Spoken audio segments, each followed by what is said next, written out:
जैसे अब मैं आया हूँ यहाँ आपसे बात करने, है ना?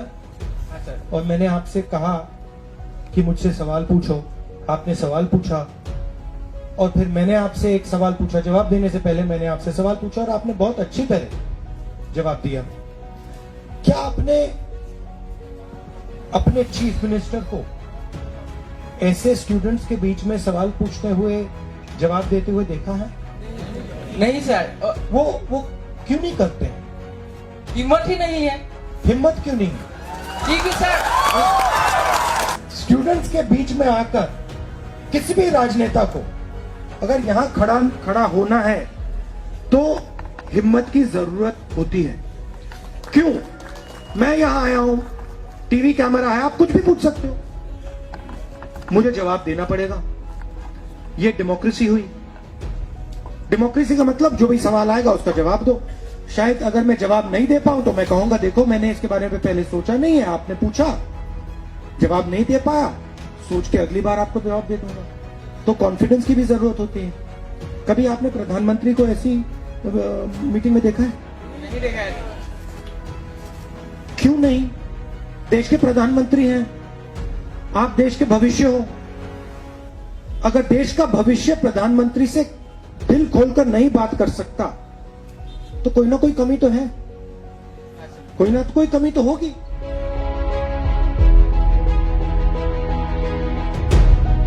भाषाओं, धर्मों, लोगों के बीच में जो खुली बातचीत होती है उसको हम हिंदुस्तान कहते हैं। एक शक्ति नागपुर में जो पैदा हुई वो पूरे हिंदुस्तान को कंट्रोल करने की कोशिश कर रही है। क्यों कर रही है? कोई प्यार नहीं है, वो हिंदुस्तान का जो धन है वो चाहते हैं।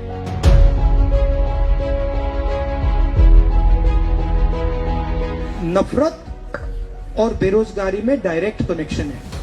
अगर नफरत बढ़ेगा बेरोजगारी बढ़ेगी, अगर बेरोजगारी बढ़ेगी नफरत बढ़ेगी, अगर नफरत कम होगी बेरोजगारी कम होगी, बेरोजगारी कम होगी नफरत कम होगी। कांग्रेस नफरत मिटाती है, बीजेपी नफरत फैलाती है।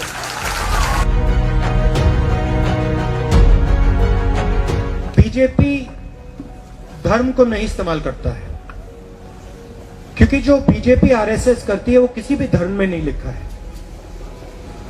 बीजेपी नफरत का प्रयोग करती है, अलग बात है। बीजेपी हिंदू धर्म में कहीं नहीं लिखा है कि किसी को मारो, किसी को पीटो, किसी का अपमान करो, कहीं भी नहीं लिखा है। तो बीजेपी हिंदू धर्म का प्रयोग नहीं कर रही है, बीजेपी नफरत का प्रयोग कर रही है। कांग्रेस पार्टी क्या करती है? जहां भी बीजेपी नफरत फैलाती है वहां हम जाके भाईचारा फैलाते हैं, वो हमारा काम है। Guarantee of 5 lakh government jobs,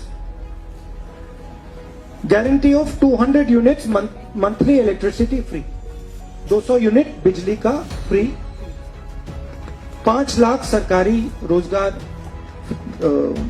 5 साल में, 365 रुपए daily veg tea garden worker के लिए, और 2000 रुपए हर हाउसवाइफ को, और फिर फाइनल गारंटी सीएए। असम में हमारी सरकार आई तो असम में हम सीएए को रोक देंगे। बाकी देश में जब भी रोक पाएंगे जब हम नेशनल लेवल पे आएंगे, मगर असम में हम सीएए को रोक देंगे।